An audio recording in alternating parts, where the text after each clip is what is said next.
Hey everybody, this is John for Pioneer Nexus MTG coming at you with a top 5 deck lists going into May of 2023. One quick honorable mention, Dimir Rogues. Now this is a deck that is very much a tempo deck. We're going to be doing a more in-depth deck guide on it. But essentially, you try to play early threats, things like Thieves Guild Enforcer, Soaring Thought Thief, the new Fairy Mastermind, as well as things like Brazen Borrower, Nighthawk Scavenger, then kind of tempo your opponent out with things like Drown in the Lock, Spell Pierce, and then disrupt them with things like Thoughtseize and Fatal Push. There's a couple different variants of the deck, mostly revolve around whether you're playing the card into the story or shielded, and then obviously some number of Kaito in the list. This is probably Pioneer's first true tempo deck in quite some time, outside of something like Spirits. Spirits really only does it with counter spells. This deck does it with both counter and kill spells. So it mixes a balance of kind of Spirits and Dimir Inverter without the combo element. Certainly a deck to keep an eye on, whether it has staying power or if it's just going to kind of be a flash in the pan and kind of go to the middle of the pack, much like Angels has done and to a certain extent Gruul Midrange has done, as the top decks really kind of remain the same this month overall. But this is certainly a deck to be noting of and whether to see its impact on the format moving forward.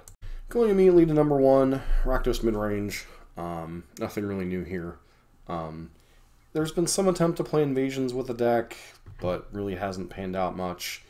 The deck has been largely the same, rotating the same 85, 90 cards throughout the list. Some lists have gone back to running some number of Kroxa. Misery's Shadow has kind of made a return to the list. Reckoner Bankbuster has become somewhat of a mainstay in the main deck, as well as additional copies of the sideboard. The 3-drop slot still crazy tight with grip between Graveyard Trespasser, Liliana, Bone Crusher, and Fable, and then Shieldred kind of holding it down. Like I said, really nothing a whole lot new with this. There has been some attempt to play invasions in the deck, but those really haven't panned out. One new card in this version is Sword of Forge and Frontier, a great way to punch through the mono green decks. Whether this should be a 1-of or more, and also obviously it's a bit of a grindy card. If you deal damage to somebody, you exile the top 2 cards and you can play that. But you know, largely it's been the same. Nothing too fancy with the list. It's just a matter of tuning the list to your expectations of, you know, which of the 2 drops is better, which of the 3 drops is better, and kind of going from there. It's the deck that puts up the most results. It's the most consistent deck in the format.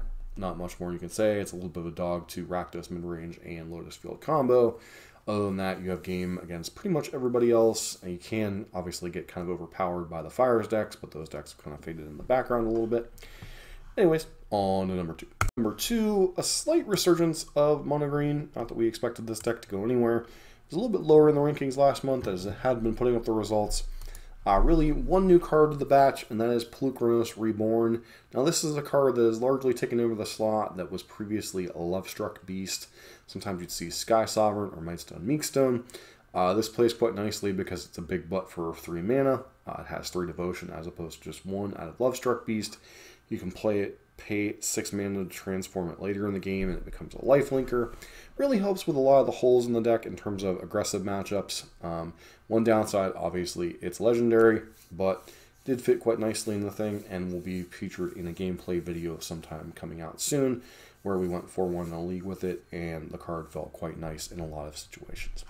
Other than that, you're a Karn deck, you're a Nykthos deck. Not really much more to say about mono green that hasn't been said before. Number 3, Greasefang, fastest combo deck in the format, arguably. Turn 3 Greasefang often equals turn 4 win. You play turn 3 Greasefang, hit them with a Parhelion. It's often hard for a lot of decks to recover from that. Obviously, a lot of the cards in the sideboards are geared toward this matchup. You'll see a lot of Raven Enfeeblements. You'll see a lot of, what is the card out of Rakdos? Rending Volley, Fry, etc. So this is very much a deck that's on people's radars. That said, still has one of the fastest goldfishes in the format. Really, the only decks that can potentially be faster is Auras, and Auras just has its own vulnerabilities. This deck does quite well into things like blue-white control, as well as Lotus Field combo. Is pretty good matchup into mono green. Tends to struggle a little bit against things like Rakdos and such. And if you really want to beat this deck, you can, but it's still one of the top combo decks in the format and putting up a lot of results. Therefore, number 3. Number 4, really the combo deck of the format, in terms of pure combo, not just creature-based. Well, you can argue mono green and Greasefinger combos. This deck is pure combo in the sense of the word.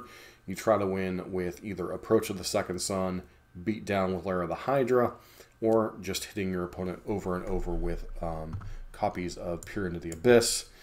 This version is choosing to run Mastermind's Acquisition, so you're choosing to run the Approach of the Second Sun when in this version. That said, there are different ways to win the game, but basically, get a Lotus Field in the combo, in the play, you copy it with Thespian Stage, cast an Immersion Ultimatum, get an Omniscience, and then you can kind of twiddle from there about how you win. You have a bunch of tutors in the deck, you have a bunch of card draw, etc. This deck is very powerful, very consistent in executing its game plan. It is a little bit slower, so it is somewhat vulnerable to aggressive decks, but obviously aggro decks are not a huge portion of the format right now.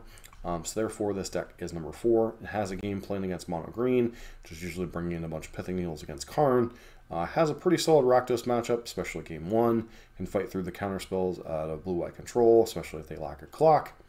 And really, overall, this deck really only weak matchup in the top decks of the format right now is probably Greasefang, and I don't know how the Rogues matchup goes, but I suspect it's not that great. But anyways, on to the final matchup in our deck in our top 5. Azorius Control, not much to say. I've seen a lot of switching towards the Laydown Arms version. It does make your mana base a little bit less consistent in terms of utility lands and such. How many you can afford to play with needing a bunch of planes for Laydown Arms. This really is the kind of removal spell that this deck really needed to kind of maybe push it up a half notch over something like Blue-Black. Blue-Black historically has always had the better spot removal, but always struggled with the sweepers. This deck now has Laydown Arms along with Temporary Lockdown, Supreme Verdict, and Farewell. So you have a very good balance of removal spells. You also get to play the best counter spells in the format in Dovin's Veto and Absorb. And then, you get to play the Wandering Emperor, Teferi, Hero of Dominaria, and close out the game with Shark Typhoons and Hulls of the Storm Giant. Overall, just your classic blue-white control list. Continues to do fairly well in the format. Well, it is a solid deck. It's not something I can personally get behind, as I don't like 3-hour-plus long leagues. But, if you like that kind of deck, this deck is certainly a deck to be reckoned with in the format. Has fairly good tools against almost all the matchups. That said, it's probably a slight dog to Rakdos, a slight dog to mono green. So definitely a deck you should be aware of, but it's not an overwhelmingly powerful deck like Abzan Greasefang or mono green, but it does get the job done and does give control a firm toehold in the top 5 of the format.